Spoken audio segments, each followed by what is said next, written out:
আমাদেরকে মনে করো আমরা ব্যাকডেটেড, আমরা পশ্চাৎপদ, আমাদের নাকি ডেট শেষ, মেয়াদ শেষ, আমরা জাতিকে পেছনের দিকে নিয়ে যাই। আর ওরা নাকি প্রগতিশীল, ওদের গতি অনেক। এত গতি হলে ব্যাং হইছো কেন? এই জাতিকে আলেমরা চ্যালেঞ্জ করবেন। আলেমদের হাতে পায়ে ধরে বলি, 3 বছরের জন্য সন্তান মক্তবে দাও, আমরা 5 বছর পড়ায় দেব আর 3টা গ্যারান্টি দিয়ে দিব। এক, সন্তান মাদ্রাসায় 3 বছর পড়ালেও এই সন্তান তোমাকে কখনো বৃদ্ধাশ্রমে পাঠাবে না। 2, এই সন্তান নেশাখোর হবে না, ইয়াবা গাঞ্জা খাবে না। ভালো করে বুঝো। 3, এই সন্তান কোনোদিন নাস্তিক হবে না। আজকে অনেক হাজী সাহেব গাজী সাহেবের ছেলে পেলে ওই ব্লগে, সামাজিক যোগাযোগ মাধ্যমে চাকরির নেশায়, টাকার লোভে ইহুদি খ্রিস্টানদের পাল্লায় পড়ে কেউ নাস্তিক হয়ে যাচ্ছে, কেউ ইসলাম ছেড়ে দিয়ে মুরতাদ হয়ে যাচ্ছে। 3টা গ্যারান্টি দিয়ে দেই, প্রাইমারি স্কুলের শিক্ষার্থীরাও আজকাল গাঞ্জা খায়। সামাজিক যোগাযোগ মাধ্যমে তো আপনারা ভিডিও দেখেছেন, আমি স্বচক্ষে জেলখানায় দেখেছি। 15, 16, 17, 18 বছরের ছেলেরাও জেলে আসে। আর অধিকাংশ এই ছেলেদের বিরুদ্ধে অভিযোগ হচ্ছে মাদকের। বাজার কেন্দ্রিক যে সমস্ত মহল্লা আছে, এই মহল্লায় অনেক ছেলে, আপনি জানেন না, আপনার অজান্তে মাদকে জড়িয়ে পড়েছে। একটা সন্তান যদি মাদকাসক্ত হয়, আপনার পুরা ফ্যামিলি বরবাদ হয়ে যাবে। আপনার সন্তান মাদকাসক্ত হবে না, নাস্তিকও হবে না, আপনাকে বৃদ্ধাশ্রমে পাঠাবে না। আমি তো প্রায় বলি, কওমি মাদ্রাসায় যদি মিস্টার ইবলিস ঢুকে একথা বলে না যে একটু ইয়াবা খাও, একটু গাঞ্জা খাও। কেন? শয়তানেরও সময়ের দাম আছে। সে জানে আমি যদি মাদ্রাসার ছাত্রকে বলি বা একটু ইয়াবা খাও, গাঞ্জা খাও, কোনোদিন খাবে না। আর খাবে কোত্থেকে? পাবেই তো না। মাদ্রাসায় ঢুকলেও মিস্টার ইবলিস মাদ্রাসার ছাত্রকে বলে যে মাগরিবের পরে 2 রাকাত নফল নামাজ বাড়ায়া পড়। আপনারা বলবেন ইবলিস এত ভালো কথা বলে। আরে না না না, ইবলিস বলতেছে নামাজের কথা, তার মতলব খারাপ। আপনাদের কষ্ট হচ্ছে না তো? আমি আগের মতো এতটা সুস্থ না, আমি একটু কথাই দেখেন ধীরে ধীরেই বলি। কেন জানেন? ইবলিস মনে করে তারে যদি আলেম আমি না বানাইতে দেই, এটাই আমার সফলতা। আবেদ হোক, নামাজ পড়ুক, আলেম যেন না হয়। কেন? আলেম হলে সে একটা এলাকার লোকদের হেদায়েতের জন্য যথেষ্ট হয়ে যাবে। ইবলিসের মতলব ভিন্ন। এই জাতিকে চ্যালেঞ্জ করেন, 3 বছরের জন্য সন্তান দেন। নুরানি মক্তব মাদ্রাসার মোহতামিম সাহেব, আসাতিজায়ে কেরাম, জাতিকে চ্যালেঞ্জ করে এই দায়িত্ব যদি পালন না করেন, আপনারা আরামে থাকবেন, কোশ্চিন কালেও নয়, কালকে সমাজেই থাকতে পারবেন না। শিক্ষা ব্যবস্থা যেভাবে ধ্বংস করে দেওয়া হচ্ছে, যেভাবে বলবে হুজুর স্কুলের সিলেবাস,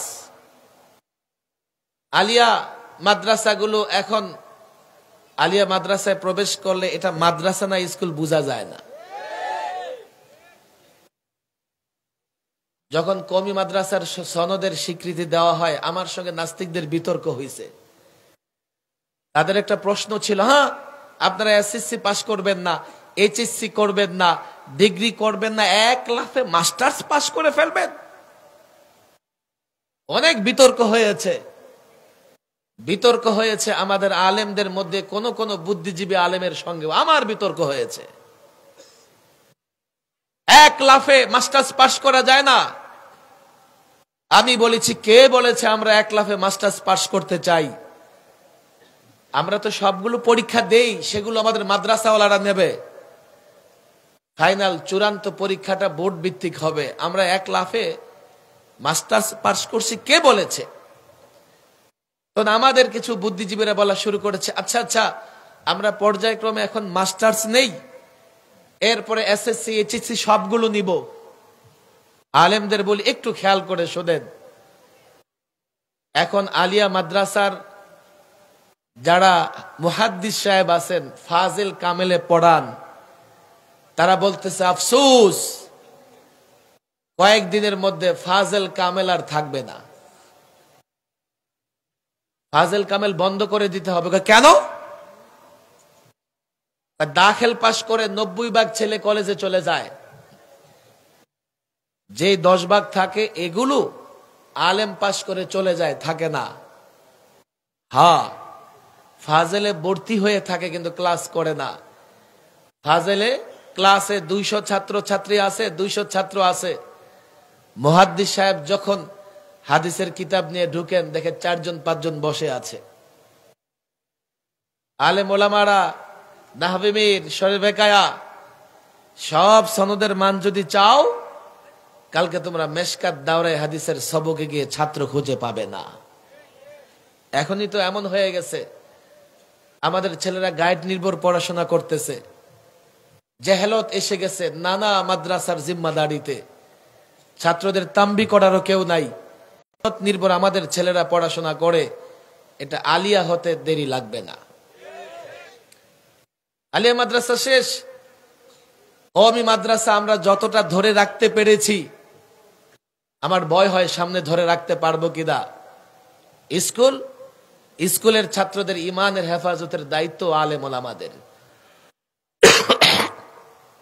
কেন জানেন? আপনি ইসলাম প্রতিষ্ঠা করবেন, মাদ্রাসায় পড়াশোনা করে 20 লাখ, শুধুমাত্র প্রাইমারি স্কুলে শিক্ষার্থীর সংখ্যা 1.25 কোটি।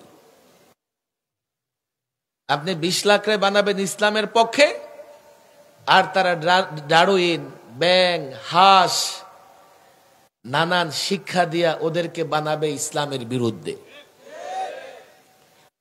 আপনি চিন্তা করতেছেন? এবং তারা চালাবে প্রশাসন, তারা চালাবে দেশ। আপনি বাধ্য হয়েই কি করতে হবে? নতজানু থাকতে হবে, পদলেহন করা ছাড়া উপায় থাকবে না। আমরা যদি নুরানি মক্তব, নুরানি শিক্ষাটা মজবুত করতে পারি, প্রত্যেকটা মুসলমান সন্তানকে কোরআন শিক্ষা দিতে পারি, আলেম ওলামা ভালো করে বুঝবেন। আমি তো বলি, আমি কেন, আপনি দেখেন এদেশের মানুষ যে যেই দল করুক না কেন, প্রত্যেকটা মুসলমান চায় তার সন্তান কোরআন শিখবে, তার সন্তান নামাজ পড়বে, তার সন্তান উজু করবে। এটা বাস্তবতা। দুঃখজনক হলেও স্কুলের ছেলেদের নামাজ পড়া লাগে না, উজু করা লাগে না। আমরা তো অনেক উন্নত দেশের উদাহরণ দেই। মালয়েশিয়া যাও, ইন্দোনেশিয়া যাও, ছোট্ট ছোট্ট বাচ্চা স্কুলে গিয়েও নামাজ শিখে, স্কুলে গিয়েও উজু শিখে। আর আমাদের দেশের এই ছেলে মেয়েরা কি শিখে, কি তাদেরকে শিক্ষা দেওয়া হচ্ছে? অথচ প্রত্যেকটা মুসলিম চায় তার সন্তান কোরআন পড়বে, তার সন্তান নামাজ শিখবে, নাস্তিক হবে না, নেশাখোর হবে না, নাস্তিক হবে না, নাস্তিক্যবাদের ধোকায় পড়বে না। তাহলে আমি যখন স্কুল শিক্ষার্থীদের কথা বলি, আমার এখানে ভয়ের কোনো কারণ নাই। আমি 90% মুসলমানের পক্ষে কথা বলি। আমি যখন ইসলাম শিক্ষার নিয়ে কথা বলি, এই দায়িত্ব ওরা আমাদেরকে দিয়েছে, দায়িত্ব আমাদের দিয়েছে, আমরা যাতে তাদের সন্তানের ঈমান হেফাজত করি। আলেম ওলামা লোভে পড়ে, ভয়ে যদি এই দায়িত্ব পালন না করো, জাতির সঙ্গে সম্পর্ক থাকবে না, আল্লাহর কাছেও জবাব দিতে পারবে না। জাতি আলেমদের সম্মান করে, এই জন্যেই এ আলেমরা জাতির ঈমান এবং আমলের পাহারাদারি করে, ভিন্ন কারণে না, ভিন্ন কারণে না, ভিন্ন কারণে নয়। আপনারা আলেম ওলামা, ছাত্র জনতা জাতির কাছে গিয়ে দেখেন, দল যেটাই করুক, তার একান্ত ইচ্ছা তার সন্তানটা যাতে মুসলিম থাকে। বাধা আসবে, ভয় আসবে, এখন সিদ্ধান্ত আসে হোয়াইট হাউস থেকে, দিল্লি থেকে। পদে পদে নাস্তিক বসে গেছে। আমি যখন নাস্তিকতাবাদের বিরোধিতা করব, আমার ব্যাপারে অনেক দূর থেকে সিদ্ধান্ত আসবে। আমি যদি ভীতু হই, আমি যদি লোভে পড়ে যাই, আমি হয়তোবা কিছুদিন বেঁচে থাকব।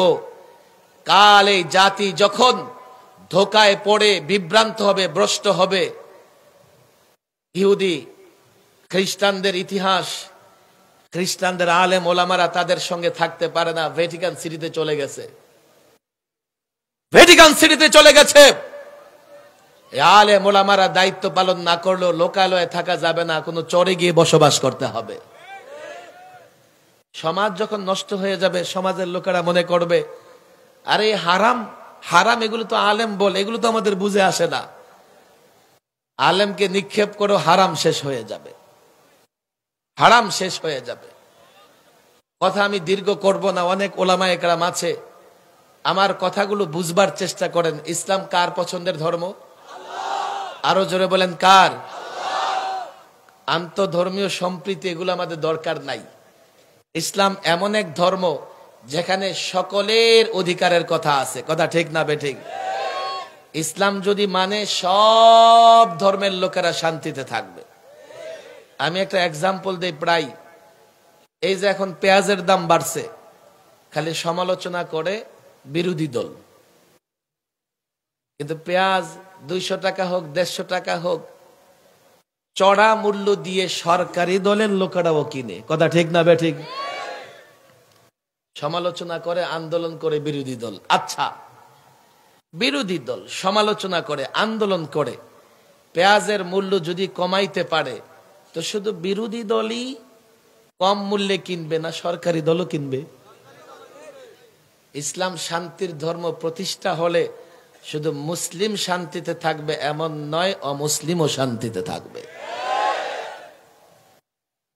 আমরা যখন ইসলামের কথা বলি, অন্য ধর্মের লোকদের আতঙ্কিত হওয়ার কোনো কারণ নাই। বরং সাম্প্রদায়িক সম্প্রীতির দেশ বাংলাদেশ। এদেশে ধর্মের নামে কোনো মারামারি নাই, কোনো মারামারি নাই। অথচ প্রতিবেশী দেশে দেখেন, ওপেন নামাজ পড়তে পারে না, আজান দিতে পারে না, গরু জবাই করতে পারে না। কেন বাংলাদেশে সাম্প্রদায়িক সম্প্রীতি আছে? এক সম্প্রদায় আরেক সম্প্রদায়ের উপর আক্রমণ করে না। ইসলাম জবরদস্তি করার কোনো সুযোগ কাউকে দেয় নাই। আর জবরদস্তি করে কাউকে মুসলমান বানানো যায়? বানানো যায় নাকি? সে মুখে বলল আমি মুসলিম, তার অন্তর থেকে বলে যে আমি না, সে কোনদিন মুসলিম হবে? আল্লাহর পছন্দের ধর্ম ইসলাম। এই ইসলাম এই জাতিকে বুঝাইতে হবে। আমি এখানে ভিন্ন আলোচনা করার উদ্দেশ্য এই জন্যই রাখি না। আমি নিজে দেখতেছি আমার পায়ের নিচে মাটি নাই। আমি ওয়াজের মাহফিলে যতটা পাই, আমার পেছনে নামাজে যতটা পাই, ইসলাম কমপ্লিট কোড অফ লাইফ হওয়া সত্ত্বেও ইসলামের প্রত্যেকটা বিষয় আমি জনগণকে পাই না। অথচ এই জনগণ ইসলাম মেনে শান্তিতে থাকতে চায়, শুধু পায়ে পট্টি বাঁধতে চায়। হাতে আঘাত, হাতে জখম, মাথায় জখম, সেটার মেরামত করতে চায় না। এই জনগণ বুঝবে কেমনে? শিক্ষা ব্যবস্থা থেকে আল্লামা মুফতি আমিন রাহিমাহুল্লাহ বারবার বলতেন, মানুষ যখন কোনো কাজ করে তো তার ব্রেন তাকে কমান্ড করে। কারো ব্রেন যদি কাজ না করে, পাগল হয়, তো তার কাজকর্ম কোনোদিন গুছালো হয় না। ভাতের প্লেট এটাকে সামনে রাখবে, এটা উড়াইয়া মারে। ব্রেন যদি ভালো থাকে, তার কাজকর্ম সুন্দর হয়, সুচারু হয়, গুছানো হয়। ভালো করে বুঝবেন। আর এই ব্রেনকে নিয়ন্ত্রণ করে শিক্ষা। আপনার মুসলিম সন্তানরা যদি তাদের শিক্ষা ব্যবস্থায় নষ্ট হয়ে যায়, এই জাতিকে আপনি হেফাজত করতে পারবেন না। এগুলো এই জাতিকে বোঝানোর দরকার আছে না নাই? আরে আছে না নাই? তবে কিছু মানুষ কোনোদিন বুঝবে না। ওদের জন্য যেমন কুকুর তেমন মুগুর লাগবে। জাতির যুবকদের বুঝাও, যারা দেশে বসে পশ্চিমাদের গোলামি করে, যারা দেশে বসে নাস্তিক মুরতাদদের এজেন্ট হিসেবে কাজ করে, তারা তো হাড্ডি মুখে দিয়ে রেখেছে, তারা কখনো বুঝবে না, সংশোধন হবে না।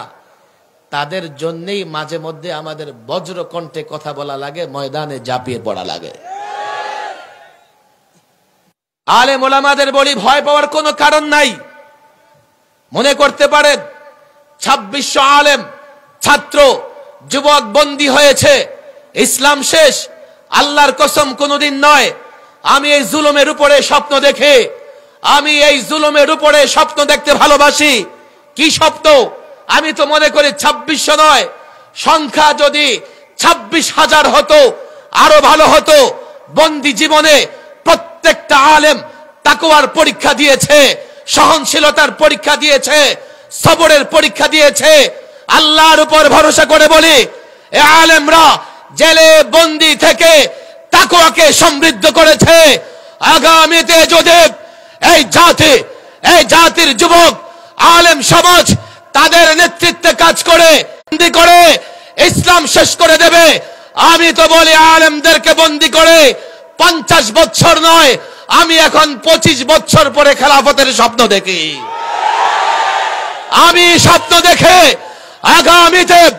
আগামীতে জাতির যুবক, জাতির সন্তানরা যদি এই আলেমদের নেতৃত্বে কাজ করে, খুব বেশি দূরে নয়, আগামীর বাংলাদেশ হবে কোরআনের বাংলাদেশ, আগামীর বাংলাদেশ হবে ইসলামের বাংলাদেশ, আগামীর বাংলাদেশ হবে সুন্নাহর বাংলাদেশ, আগামীর বাংলাদেশে জুলুম থাকবে না, আগামীর বাংলাদেশে নারী নির্যাতন, আগামীর বাংলাদেশে নাস্তিক্যবাদ থাকবে না। আল্লাহর কসম, আগামী বাংলাদেশে যারা আল্লাহর নবীকে নিয়ে কটূক্তি করবে, তাদের অস্তিত্ব থাকবে না।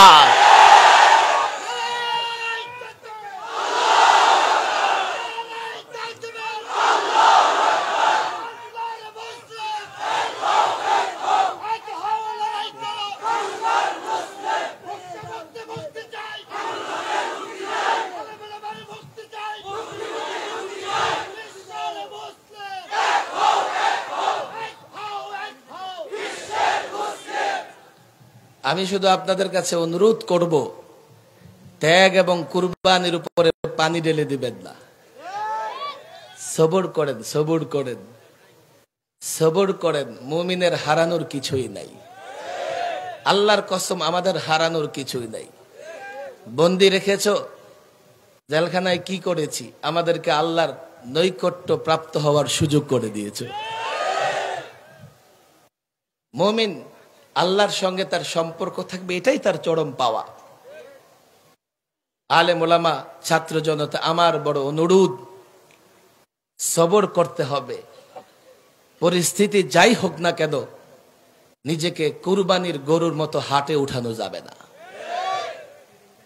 হাটে উঠানো যাবে না, হাটে উঠানো যাবে না। ডিম বিরিয়ানি খেয়ে ইমান বিক্রি করা যাবে না। বুঝার চেষ্টা করো। আমি দুটা কথা প্রায় বলি, ছাত্রদের বলি, আলেমদের বলি। আমাদের দুটা জিনিস বড় অভাব। আমি বন্দি জীবনে অনেক চিন্তা করেছি। আমাদের তালিমে অপূর্ণতা, দাওয়াতি মেহনত নাই। আমি নিজেকে নিয়ে চিন্তা করেছি যে আমি এত বড় আলেম হয়েছি, আমি আমার আশেপাশে আমার আত্মীয় স্বজন কয়জনকে দিনের দাওয়াত দিয়েছি। বংশানুক্রমে মুসলমান, ইসলাম বুঝে মুসলমানের সংখ্যা বড় কম। আমি ছাত্র আলেম ওলামাদের কাছে আমার অনুরোধ, তালিমি ব্যবস্থাকে পূর্ণ করতে হবে, না হলে যোগ চ্যালেঞ্জ আমরা মোকাবেলা করতে পারবো না। এক এক ফিতনা যেভাবে আধুনিকতার নামে আসতেছে, এই ফিতনা মোকাবেলা করতে হলে আমাদেরকে যোগ্যতা অর্জন করতে হবে এবং দাওয়াত তালিমের মাধ্যমে ইসলামের প্রত্যেকটা বিষয় ঘরে ঘরে, কোরআনের আলো ঘরে ঘরে পৌঁছে দিতে হবে। কথা ঠিক না বেটি? সবর করেন, দাওয়াত তালিমের কাজ বেগমান করেন। মুসলমান কোনদিন মুসলমান সম্পূর্ণভাবে শেষ হয়ে যাবে না, মুসলমান পরাজিত হবে না। কারণ যেদিন মুসলমান থাকবে না, পৃথিবীও থাকবে না। ভয়ের কি আছে? যেদিন উম্মতে মুহাম্মদী থাকবে না, পৃথিবীও থাকবে না।